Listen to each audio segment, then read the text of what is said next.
Alemania, 1483. Tiempo de desolación y enfermedades.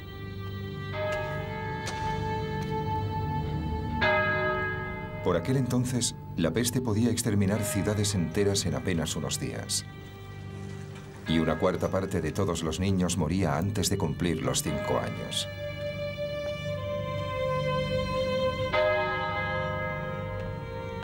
En aquel mundo había un gran consuelo.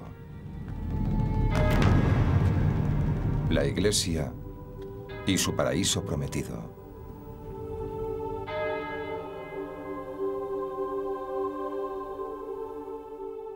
Aquella promesa había convertido a la Iglesia en la institución más poderosa de la tierra. Rica como nadie, más poderosa que la realeza, pero también corrupta y tiránica.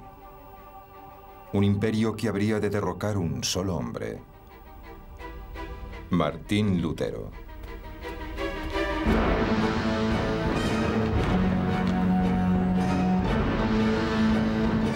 Esta es la historia de un hombre que pasó rápidamente de la devoción a la rebelión, de una búsqueda que encendería los ánimos en Europa, propagando la revolución en las naciones y desencadenando un grito de libertad cuyo eco alcanzaría el mundo moderno.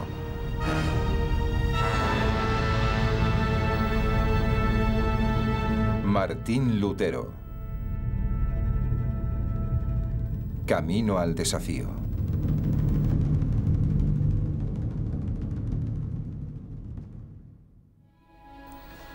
Alemania, febrero de 1546. Martín Lutero viaja de Wittenberg a Eisleben. El otrora hombre más famoso de Europa se acerca al fin de sus días.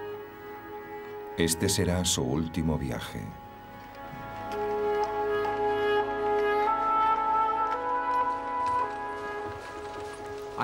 Creo que es imposible escribir la historia de la cultura occidental moderna sin hablar de Lutero y de que hay que luchar por aquello en lo que uno cree. O de la idea de que todos somos preciosos a los ojos de Dios. Estas son cosas que damos por sentadas, pero por las que Lutero tuvo que luchar. A Lutero hay que situarlo junto a los grandes emancipadores de la historia de la humanidad, por su defensa del individuo, por su coraje y por estar dispuesto a morir por sus creencias. Se enfrentó a la Iglesia Católica, una institución inmensa e inmutable, y le dijo: esto no está bien, hagamos las cosas bien. Este es uno de esos pocos casos en los que un individuo se enfrenta literalmente a la potencia más uniformadora del mundo para decirle: no pienso echarme atrás.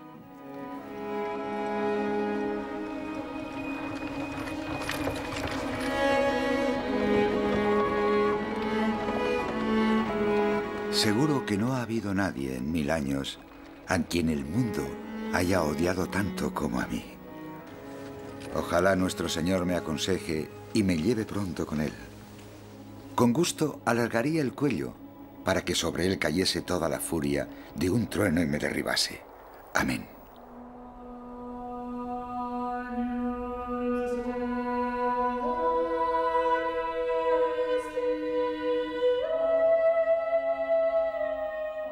Martín Lutero, el hombre que un día pondría en entredicho la supremacía de la Iglesia Católica, fue un hombre de origen muy humilde.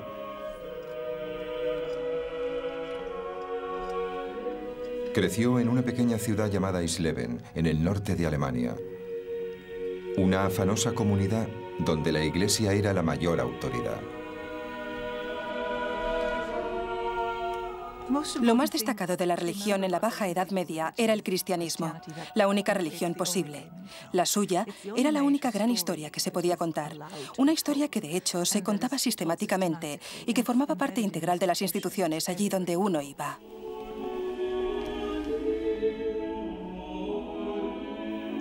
Cuando Lutero era un niño, la Iglesia era el centro de su mundo. Sus parroquias, monasterios y conventos estaban diseminados por todo un imperio que se extendía desde la zona más occidental de Irlanda hasta la más meridional de Sicilia.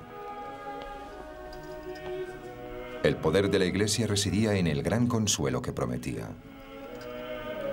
Si acatabas sus normas y practicabas sus ritos, podías escapar a los horrores de este mundo y encontrar la felicidad eterna en el cielo.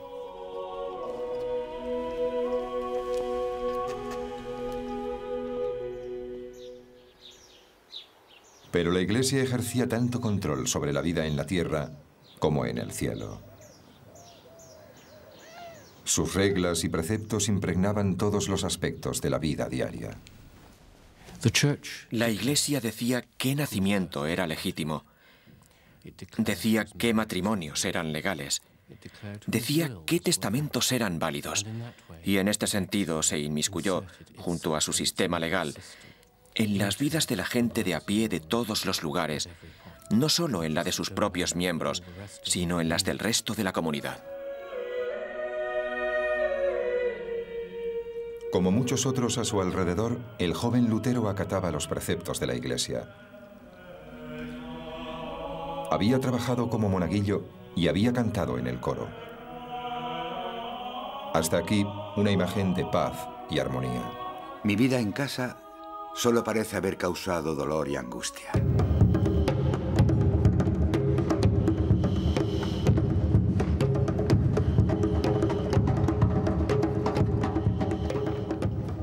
El padre de Lutero, Hans, era fundidor de cobre, uno de aquellos nuevos y prósperos hombres de negocios que se habían librado del yugo del antiguo sistema feudal para montar su propio negocio. Hans tenía unos planes muy ambiciosos para su hijo. Estaba decidido a que remontase más peldaños en la escala social, convirtiéndole en abogado. Pero Lutero no vivía en un hogar feliz. Lutero nos facilita muchos recuerdos de su infancia y sus rememoraciones no son del todo positivas. Recuerda la frustración que sentía, cómo su padre le castigaba por sus fracasos o por su desobediencia, y creo que la impresión que da es la de alguien con muy baja autoestima, alguien que cree que no va a estar a la altura de lo que los demás esperan de él. Hans Lutero juzgaba con dureza a su hijo. En una ocasión, mi padre me azotó tan fuerte que me escapé. Le odié hasta que finalmente logró recuperar mi afecto. Y por lo visto, la madre de Lutero no era mucho más comprensiva. Una vez mi madre me golpeó hasta hacerme sangrar por haber robado una nuez. El miedo al castigo y al fracaso marcaría a Lutero para el resto de sus días. Sin embargo, eso no le empujó a satisfacer las ambiciones de su padre, sino a una espectacular rebeldía.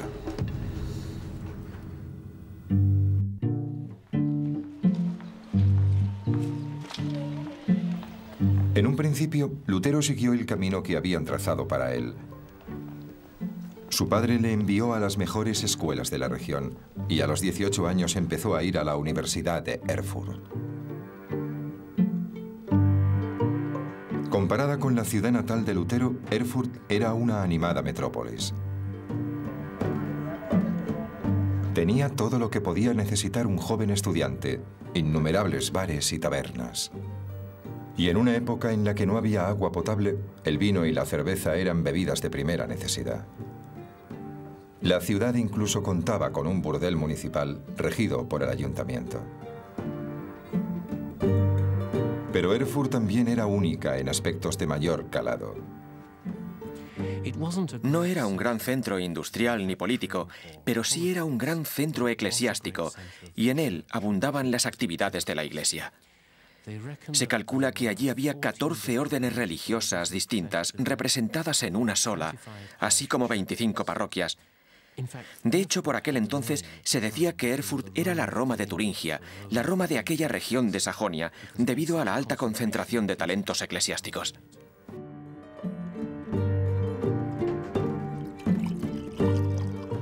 En Erfurt, Lutero floreció, se convirtió en un músico entusiasta y forjó muy buena amistad con varios compañeros de estudios. Lutero se fue a los 14 o 15 años a estudiar lejos de su familia y se encontró con unos amigos muy pero que muy absorbentes.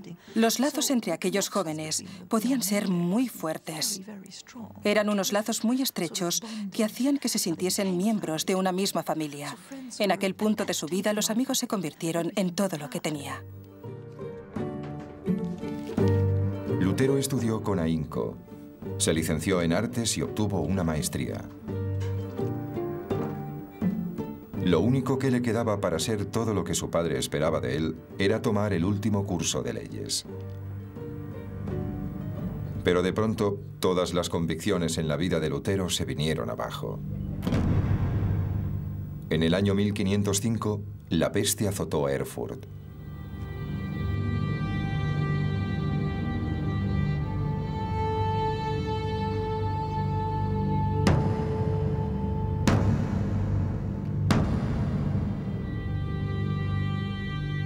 La enfermedad se propagó fuera de control por las estrechas calles de la ciudad, sembrando la muerte y la angustia a su paso.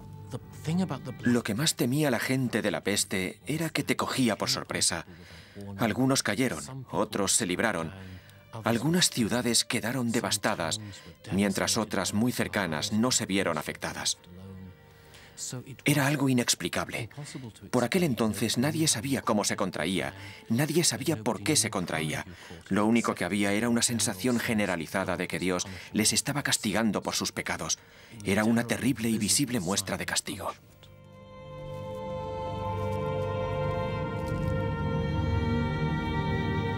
Durante los últimos 100 años, la peste había acabado con casi la mitad de la población europea.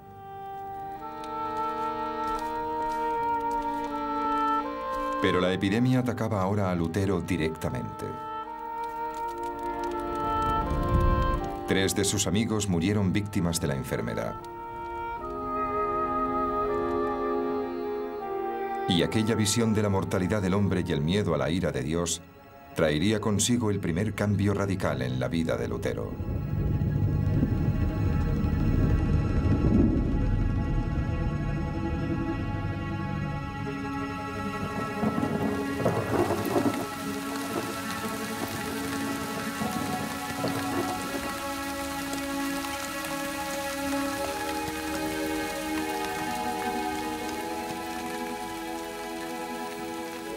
Lutero, con 23 años, regresaba a Erfurt tras visitar a su familia. Cuando de pronto se vio atrapado en una espectacular tormenta eléctrica.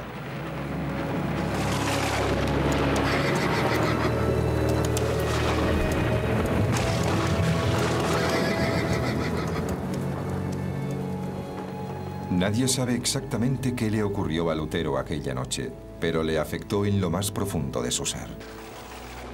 De repente, acechado por el pánico y la congoja de la muerte, me vi obligado a hacer un trato con Dios. Ya había perdido a 3 amigos por culpa de la peste y ahora se enfrentaba él mismo a la muerte, de manera que Lutero llegó a un acuerdo con Dios. Si sobrevivía, se haría monje.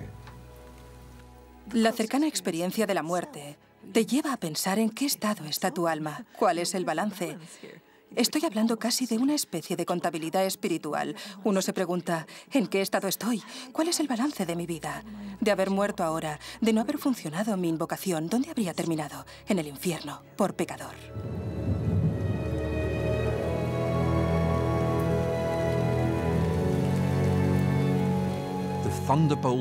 Aquel rayo le señaló 2 caminos. Podía coger el camino que su padre quería que cogiera, o podía coger el camino que, en sus propias e inconscientes cavilaciones, él mismo empezaba a creer que debía tomar.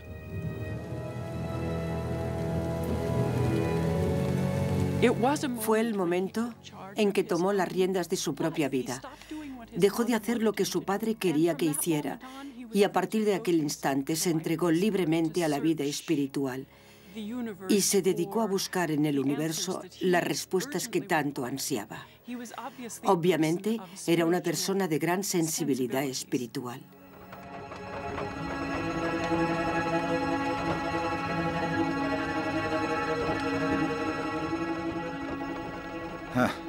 Cómo se enfureció mi padre al averiguar que su hijo no iba a convertirse en abogado. Perdió la razón, se comportó como un loco.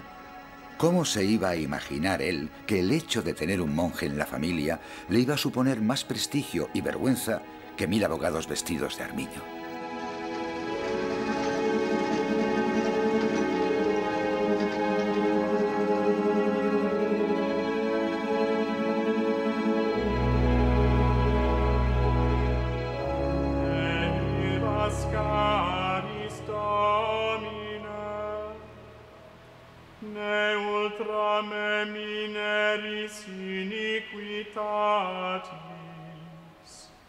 Ecce civitas sancti facta est deserta, Sion deserta facta est, Jerusalem desolata est. Los monasterios y conventos de Europa eran una sociedad en sí mismos. Ofrecían a los fieles una vida dedicada a la plegaria, la meditación y la búsqueda de la salvación.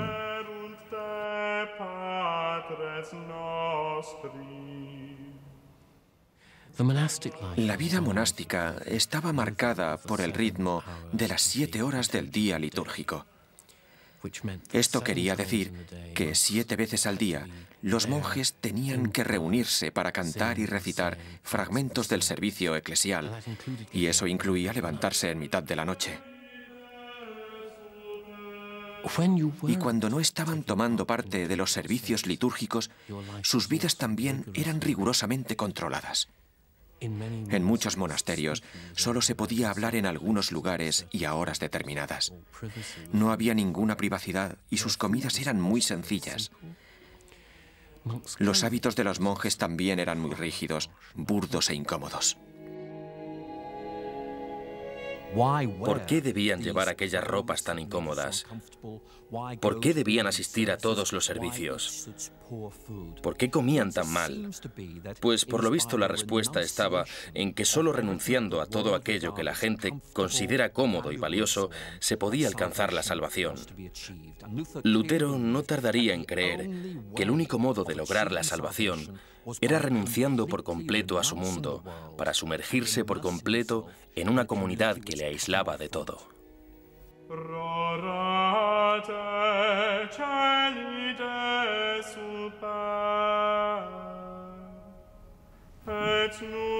Dos semanas después de aquella noche en el bosque, Lutero se unió a una de las órdenes monásticas más severas de Alemania, los monjes agustinos de la estricta observancia.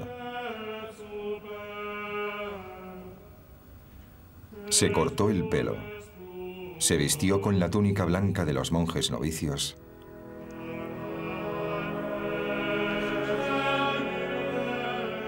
y se postró ante el abad.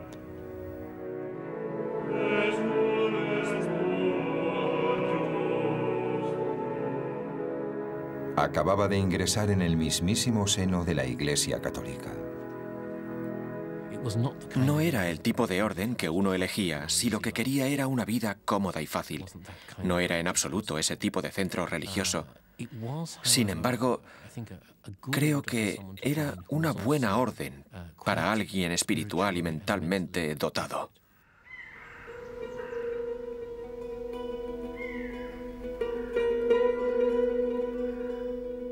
Pero el nuevo hogar de Lutero tenía tanto de negocio como de retiro espiritual. El abad dirigía un próspero negocio de tintado de prendas. Los monjes tenían una destilería donde preparaban una cerveza bastante popular. Y encima, el monasterio era propietario de toda una serie de tierras en el vecindario, cuyas rentas y diezmos le proporcionaban unos ingresos sustanciosos. Todo esto quedaba minuciosamente registrado en los dilatados libros de cuentas del monasterio.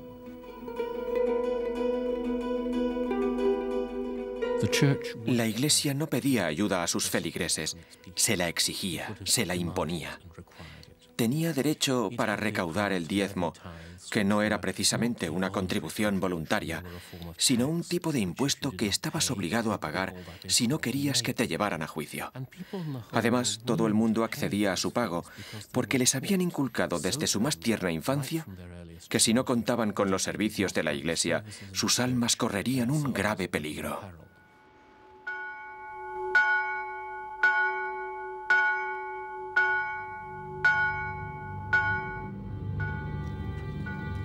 Estos abusos de la Iglesia terminarían por ofender y disgustar a Lutero. Aunque de momento, lo único que le preocupaba era su alma. Se lanzó de lleno a la vida austera y solitaria que la Iglesia reserva a sus más devotos seguidores.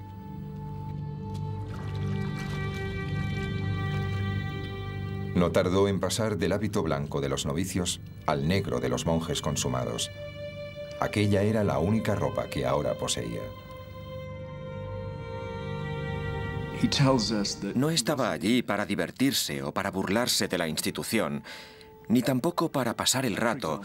Aquella vida suponía, por citar algunos ejemplos, suponía ayuno, ayuno recurrente, realmente suponía una negación constante de todo lo físico. La estricta rutina de estudio y plegaria de los monjes iba acompañada de un régimen de persecución de lo carnal. Alentaban a los iniciados a dormir sin sábanas ni mantas e incluso a fustigarse.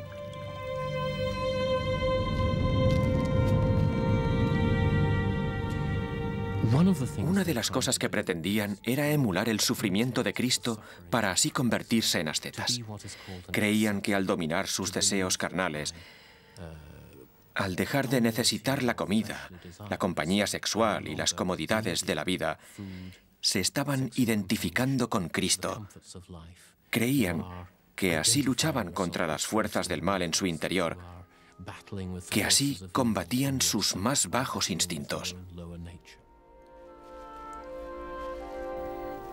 Lutero se sometió a aquel régimen con fervor, durmiendo sobre la nieve, sin mantas, hasta que sus compañeros le arrastraban medio muerto hasta el interior del convento. Años más tarde, se quejaría de que aquellos años en el monasterio arruinaron para siempre su salud.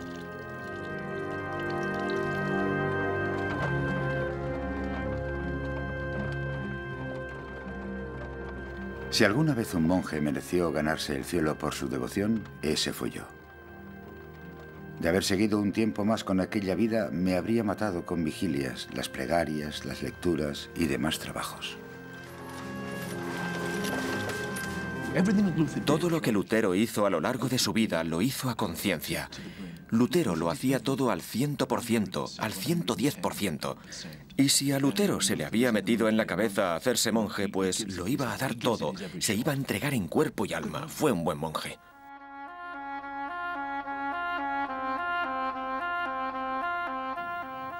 Pero la devoción de Lutero excedió con creces las expectativas de los demás monjes.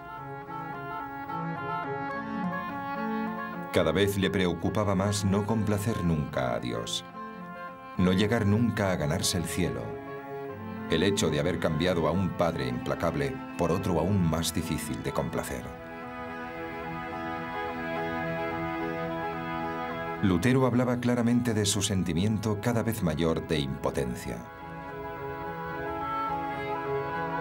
Creía que nunca lograría salvarse.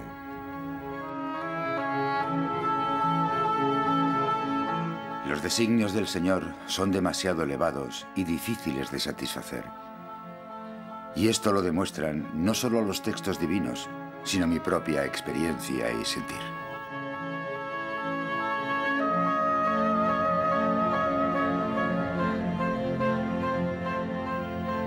Cuanto mayor era su desesperación, más se volcaba Lutero en los rituales de la Iglesia. Lutero se diferenciaba de otros monjes en que realmente le preocupaba reconciliarse con el Padre Celestial y hacer todo aquello que Dios esperaba de él. Podemos ver su búsqueda, su agonía, su profunda gravedad. Solo quedaba confiar en que encontrase el camino. De lo contrario, iba a llevar una existencia muy tormentosa.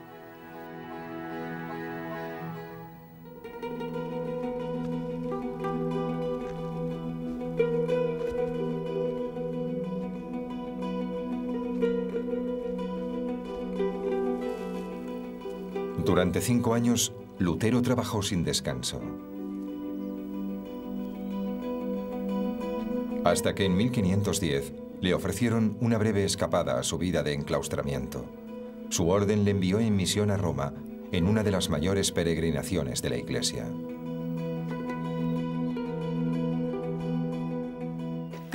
El viaje a Roma era una peregrinación muy especial, ya que era la capital de la Iglesia Católica Romana y desde una perspectiva occidental, la capital del cristianismo.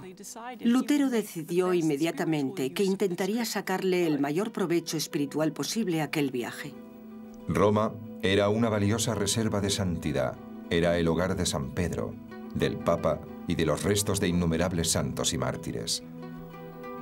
Decenas de miles de peregrinos visitaban Roma todos los años, con la esperanza de que aquel viaje los acercase más a Dios. Vestían de forma diferente, cogían un palo, caminaban y vivían con austeridad. Había pocos albergues a lo largo del camino para los peregrinos, así que para cuando llegaban al lugar de peregrinaje, en cierto modo, ya habían cumplido penitencia y merecían encontrar las tumbas de los santos al final de la peregrinación. Por fin eran dignos merecedores de la gracia del encuentro. Lutero y sus compañeros tardaron más de 2 meses en realizar su largo viaje hacia el sur. Finalmente, en octubre de 1510, llegaron a la ciudad eterna.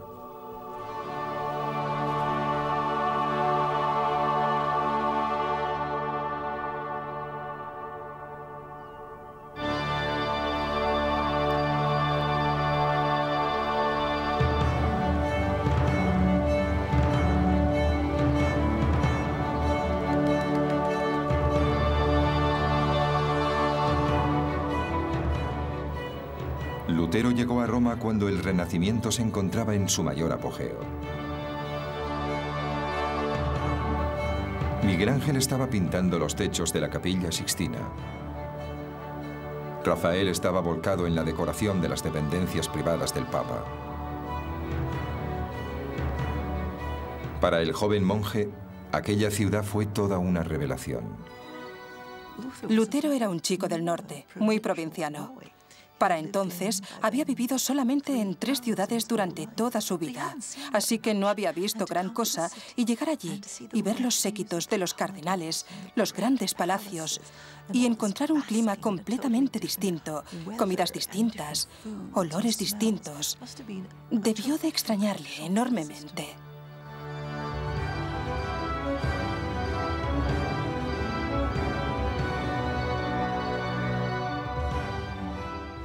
Por lo visto, cuando Lutero llegó por vez primera a Roma y entró en la ciudad, le abrumó enormemente la idea de estar en la ciudad sagrada.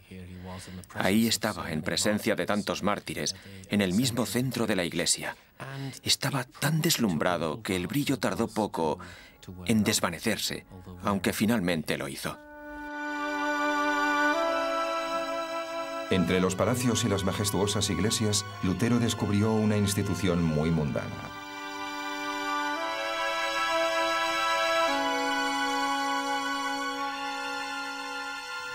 Aquella ciudad daba tanta importancia al dinero como a la religión. El papado como institución recaudadora de dinero era como un enorme sumidero que tragaba dinero procedente de toda Europa. La Iglesia enseñaba que el dinero era la raíz de todo mal y que, por ejemplo, prestarlo a cambio de intereses era un pecado mortal. Pero en realidad la Iglesia movía millones de ducados. En realidad, Lutero había llegado a la sede principal de una gran corporación europea, sustentada en los beneficios de monasterios como el suyo, en la donación de sus fieles y en los impuestos que cobraba por todo, desde una licencia matrimonial a un cardenalato. Lo más importante que hay que recordar sobre el papado de principios del siglo XVI, institución que existía desde hacía varios siglos, es que básicamente era un Estado. Un Estado con todas las características de un Estado. Tenía burocracia, palacios, magníficos edificios.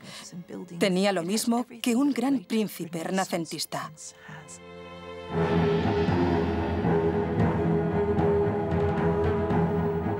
El papado incluso ostentaba poder militar. De hecho, el castillo de Sant'Angelo, el fuerte privado del Papa y su batería de cañones se alzaban imponentes sobre la ciudad.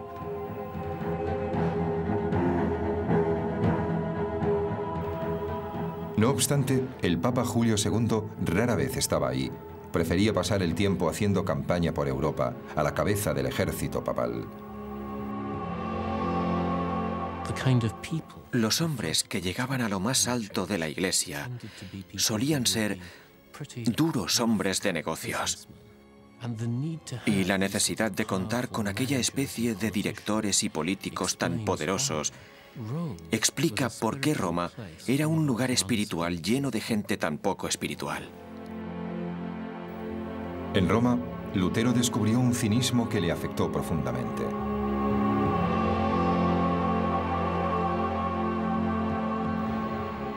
Él contaba que en una ocasión, mientras rezaba tímidamente durante el servicio de una de las magníficas iglesias de la ciudad, el cura sentado a su lado le dijo: «Acabe pronto, ¿quiere?». Y después, mientras alzaba la hostia sagrada en la que creía que se había transformado el cuerpo de Cristo, otro cura murmuró: «Pan eres y pan seguirás siendo».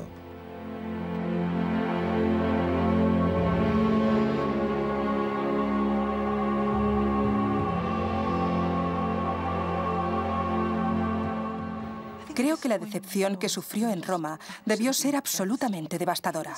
De repente se encuentra con una situación que él estaba dispuesto a vivir como una experiencia sublimadora. Se encuentra en la sede de la institución a la que él sirve y descubre que allí nadie habla su mismo idioma, en más de un sentido.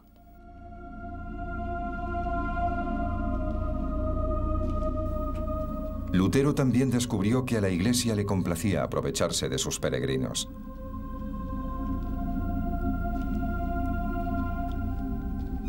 Le permitieron visitar previo pago la cripta de una iglesia. Allí podría ver los restos de 46.000 mártires cristianos. Aquello le concedía lo que se conocía como una indulgencia, que le permitiría rebajar su tiempo de estancia en el purgatorio tras su muerte. El purgatorio era el lugar donde los cristianos expiaban sus culpas, a veces durante miles de años, antes de poder entrar en el cielo. La oportunidad de comprar una reducción del tiempo de estancia en el purgatorio era algo muy tentador para los fieles y muy rentable para la Iglesia.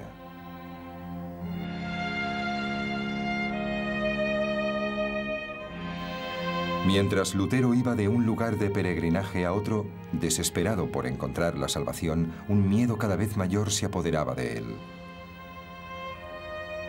¿De verdad todo aquello podía acercarle a Dios? Finalmente, Lutero entró en crisis y empezó a cuestionar las enseñanzas de la Iglesia, a la que había entregado su vida. ¿Quién sabe si realmente es así?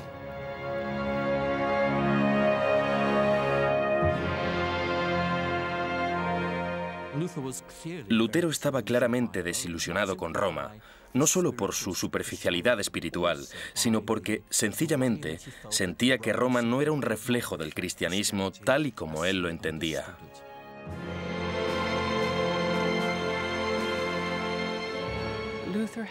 Lutero tenía la sensación de que las respuestas se le escapaban.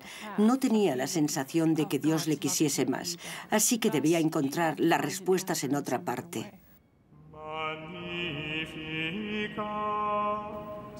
El viaje de Lutero a Roma solo le había causado desilusión y más dudas. Y ahora, la vida en el monasterio le ofrecía menor consuelo que antes. Desesperado por garantizar su salvación, Lutero se pasaba la vida confesándose. Ponía su alma al desnudo hasta 4 veces al día, a veces durante 6 horas seguidas. El resto del tiempo se lo pasaba cumpliendo penitencia.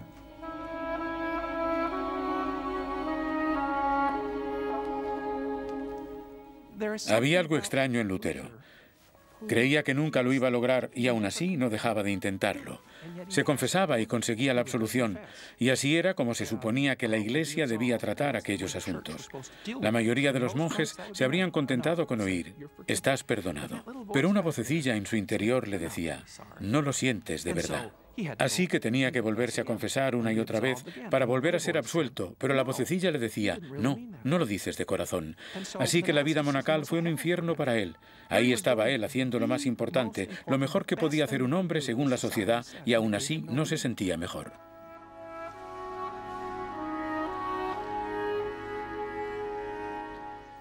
Su cabeza era un hervidero, y aún así seguía sin obtener respuestas. Seguía sintiéndose terriblemente culpable. ¿Cómo es que la vida monacal ha funcionado para decenas, para cientos de miles de hombres a lo largo de la historia del cristianismo? ¿Cuál es mi problema?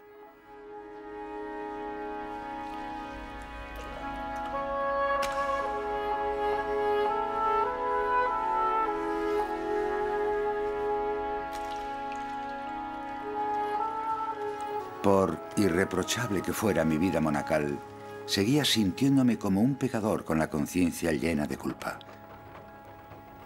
No podía creer que mi trabajo complaciera a Dios. De hecho, odiaba a aquel Dios. Así que me encolerizaba conmigo mismo. Vivía furioso y atormentado.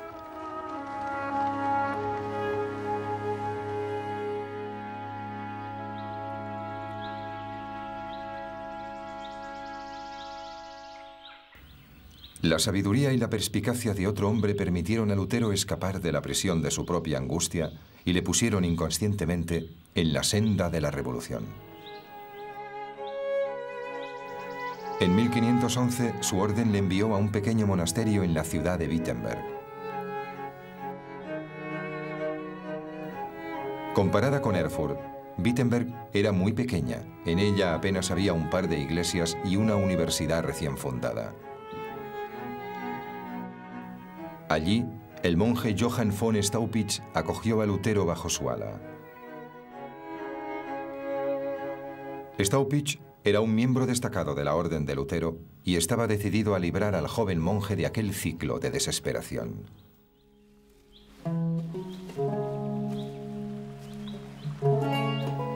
Staupitz informó a Lutero de que había decidido convertirle en profesor de estudios bíblicos de la nueva Universidad de Wittenberg. Así se vería obligado a atender las necesidades espirituales de otros y tendría menos tiempo para torturarse a sí mismo. Lutero le dio hasta 15 motivos por los que no podía aceptar aquella oferta, empezando porque tanto trabajo iba a acabar con él. La abyecta respuesta de Staupitz pasaría a la historia. Me parece muy bien. Dios tiene mucho trabajo para los hombres inteligentes en el cielo. Creo que Staupitz sabía muy bien cómo manejar a Lutero, con una mezcla de lástima, sutil ironía y, sobre todo, reconociendo sus virtudes, reconociendo su brillantez y su capacidad para realizar una carrera académica. Creo que lo que pretendía Staupitz era agotarle de tal manera con la preparación de sus clases que al llegar la oscura noche del alma se desplomase sobre su cama y durmiese como un bebé durante 8 horas seguidas.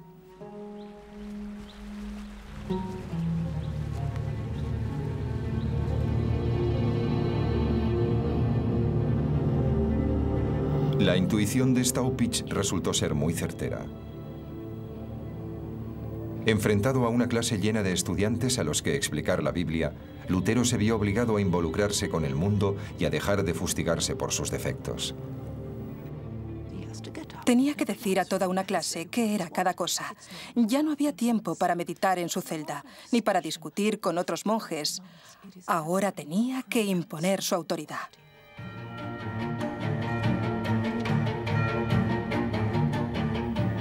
Se volcó en su trabajo y se puso a estudiar no solo el texto latino estándar de la Iglesia, sino también la edición griega y la hebrea.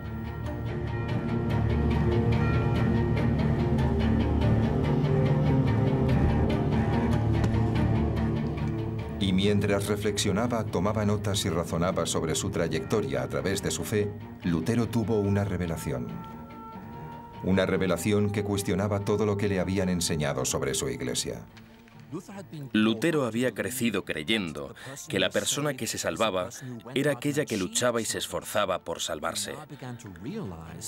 Ahora empezaba a darse cuenta de que para salvarte solo tenías que extender y abrir tus manos vacías para recibir aquel regalo que Dios quería darte.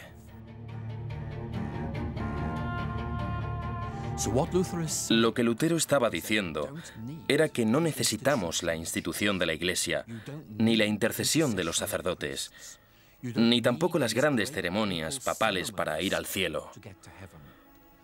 No es un asunto entre el hombre y la Iglesia, sino entre el hombre y Dios.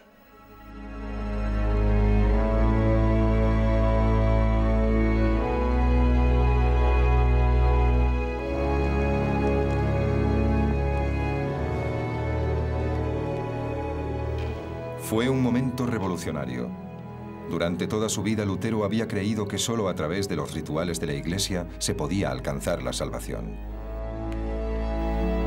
Pero ahora se daba cuenta de que la salvación era algo que el individuo debía negociar directamente con Dios. No había institución mundana que pudiera creer por ti, expiar tus culpas o interceder entre tú y tu Dios. Sentí que había vuelto a nacer y que las puertas del cielo se abrían para mí.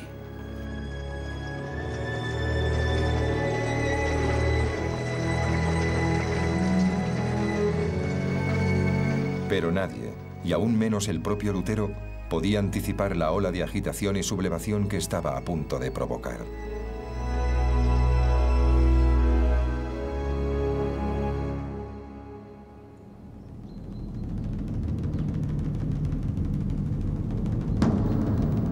Habían pasado 7 años desde la visita de Lutero a Roma. Y en aquel tiempo el Papa Julio II había muerto. Le había sucedido León X. Y León era un hombre entregado a los placeres carnales. En sus banquetes normalmente había un gran pastel de postre del que salían niños pequeños desnudos.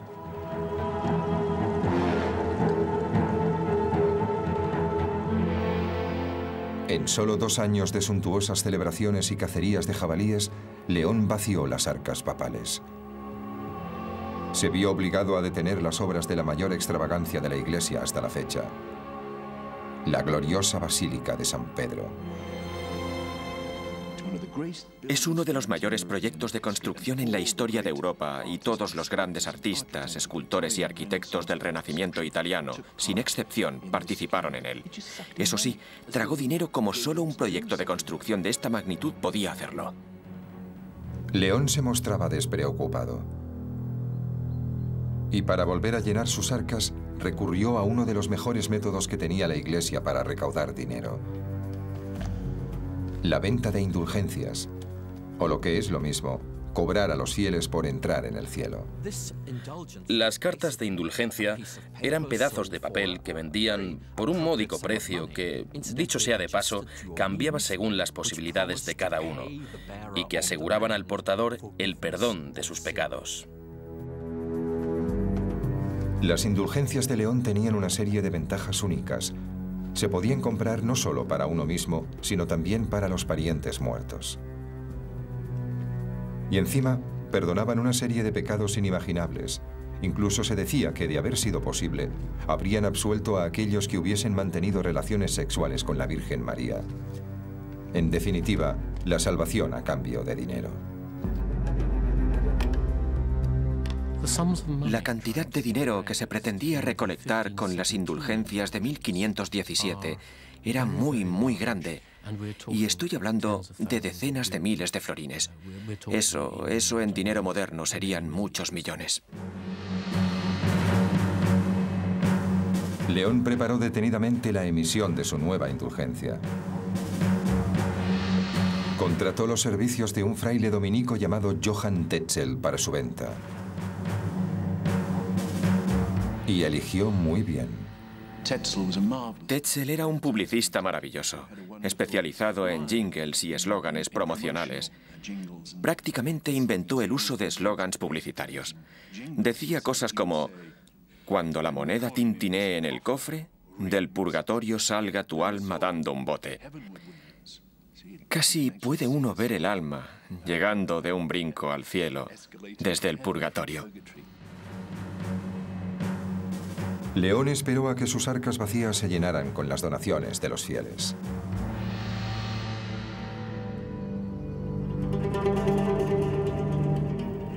El principal mercado de Tetzel para la venta de indulgencias fue Alemania. Los habitantes de Wittenberg se enteraron rápidamente de la reducción de condena que ofrecía la Iglesia.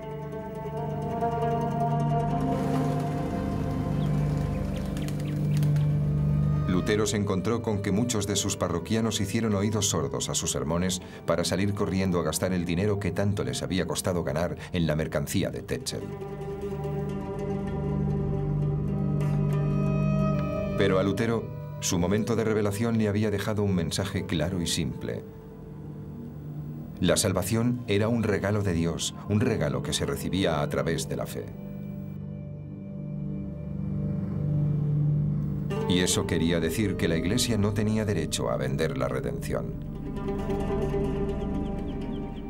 Para él aquello fue un asunto pastoral. Sus propios feligreses le decían que como habían comprado una indulgencia, ya no se tenían que volver a confesar con él, ya que estaban seguros de que su alma estaba salvada. Lutero creía que aquello no era más que una ilusión, que posiblemente acabaría con su condena, así que para él se trataba de un asunto muy serio. Estaba enfadado, porque aquello iba en serio, estaba en juego la vida de mucha gente. Si no hacían lo correcto, podían terminar en el infierno. Aquel monje que en otros tiempos había sido el siervo más devoto de la Iglesia, ahora se enfrentaba a la institución a la que había dedicado su vida. La noche del 31 de octubre de 1517, Lutero se sentó y redactó una larga y vehemente lista de críticas. 95 balas o tesis dirigidas al Papa y a su comercio de indulgencias.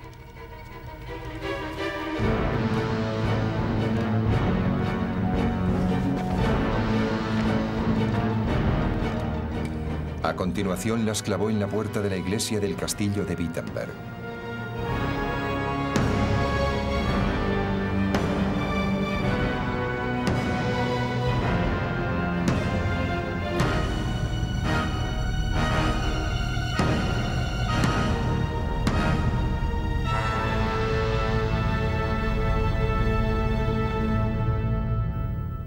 Fue un ataque flagrante al mayor poder del momento. La bendición divina está al alcance de todos sin necesidad del Papa. Las indulgencias son verdaderamente perniciosas, inducen a la autocomplacencia y ponen en peligro la salvación. El Papa es más rico que Creso. Debería vender la Basílica de San Pedro y entregar ese dinero a los pobres.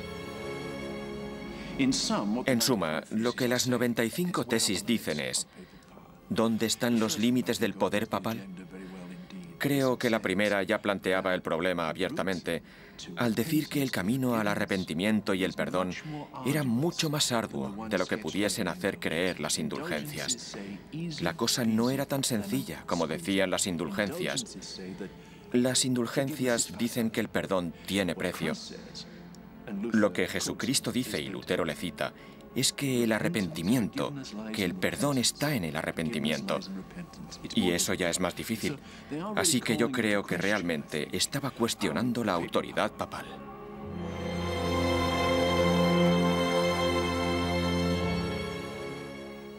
Era un asunto de fe. Era necesario sacarlo a la luz. Por eso apelaba a aquellos que se atrevían a defender aquellas prácticas o abusos para que saliesen y demostrasen que estaban en lo cierto. Según él, para abrir el debate, solo hacían falta las Sagradas Escrituras. Las Sagradas Escrituras y capacidad de raciocinio. Se cuestionó mucho si la intención de Lutero era causar perjuicio.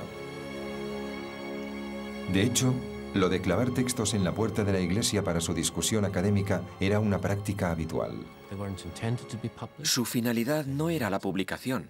estaban en latín y el lenguaje era en ocasiones técnico y de difícil comprensión.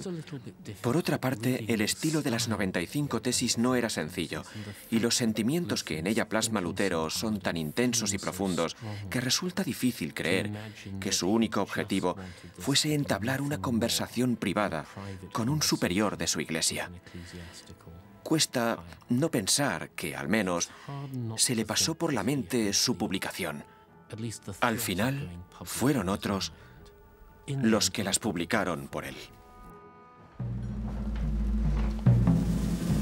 Lutero estaba a punto de convertirse en uno de los autores más vendidos de la historia. Menos de 70 años antes, otro alemán, Gutenberg, había perfeccionado la primera máquina impresora del mundo. Por aquel entonces ya se imprimían muchos libros y panfletos, incluso las indulgencias de León X. Le había llegado el turno a la sincera obra de Lutero de pasar a la imprenta. Sus tesis se extendieron como las llamas por toda Alemania, poniendo a Lutero y a toda Europa en una tesitura impensable. Escondían en su interior la capacidad para deshacer la autoridad del Papa. El propio Papa patrocinaba las indulgencias y sin su aprobación no se podían vender. ¿Con qué derecho un fraile advenedizo las cuestionaba?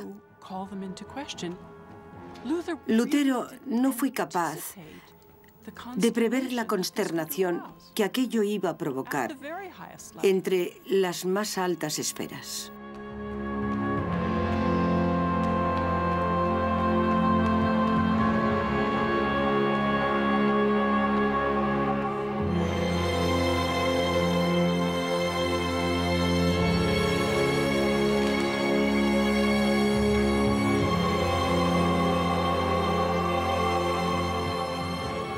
Aunque no era gratuito que la Iglesia Católica ostentase el poder desde hacía más de 1000 años.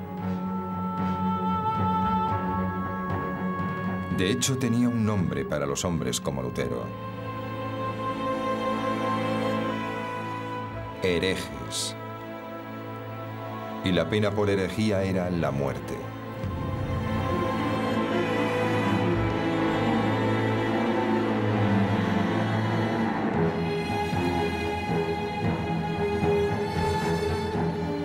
Ya estaba montada la escena para el mayor conflicto en la historia de la Iglesia. Una batalla entre la institución más poderosa del planeta y un monje solitario.